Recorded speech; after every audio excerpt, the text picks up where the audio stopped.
Hello, my name is Damien Walter. I'm the Literature Network Coordinator for Charnwood Arts, and I'm also the organiser of the Everybody's Reading Festival, in cooperation with the Whatever It Takes programme, which is a project run by the City Council to improve literacy with primary school children. We unfortunately have quite a major problem, not just in Leicester but around the country, of falling levels of literacy with primary school children, which means that they're unable to take part with secondary education. What we're trying to achieve with Whatever It Takes is to target reading activities on primary school level children so that they can have proper reading levels going into secondary school, which all sounds a bit technical, but it's resulted in running the Everybody's Reading Festival, which is a week-long, 9-day celebration of reading across the whole city of Leicester. It's got the involvement of arts organisations, schools, libraries, universities, including the fantastic event we've just watched tonight at the University of Leicester. And the whole aim of Everybody's Reading is to get the whole city of Leicester engaged with the act and the importance of reading and literacy. We actually literally kicked off the festival yesterday at the Walkers Football Stadium, where Ballyrai, who is one of the city's best-known writers. He writes for young adults and children and actually sets a lot of his stories in Leicester. Ballyrai kicked off the festival with a reading of a story called Three Things on My Shirt, which he'd written specifically for the Everybody's Reading Festival, and that's a fantastic, generous act of him. And he was accompanied in reading the story by a group of children who'd won one of our competitions in the build-up to Everybody's Reading Festival. And he read to about 20,000 people, mostly from Leicester, some of them also supporters from Scunthorpe, as it was in the half-time of the match. We just had a fantastic event tonight, which is the Sunday, the second day of the festival. Readings from Afghan women, and as Dr. Corinne Fowler said in her introduction to the event, this is really all about bringing people together, because reading is not just about engaging with books, and which can seem as kind of a dry activity at times, but what reading allows everybody to do who engages with it is to find out about the lives and the experiences of other people.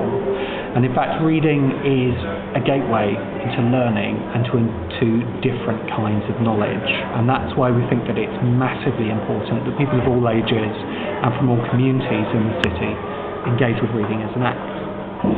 We're going to be doing lots of exciting things in the rest of the festival.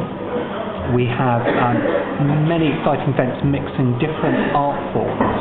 So there's a series of adapted films taking books onto the screen, which are running at the Phoenix Square. We're also using music, particularly jazz music. We have a literally legendary British jazz musician, Stan Tracy, who's going to be performing extracts from his jazz suite of Under Milk Wood, which was inspired by the famous play by Dylan Thomas. And that's going to be accompanied by readings from Jean Wintergreaves and Mark Wynne-Jones, who are two of our really well-known poets in the region, the East Midlands region. And then we also have a series of poetry and spoken word events taking place at the Rye Theatre, with our really well-established spoken word night, Word, which is spelt with an exclamation mark, and that will be taking place throughout the week. And there's also quite a lot of urban music involvement helping young people. Anyone who's familiar with Too Funky Arts, the great urban art music organisation in the city, can pop along there for one of their urban tea times and actually get involved with books that cross over into urban music, autobiographies of rappers and urban music musicians.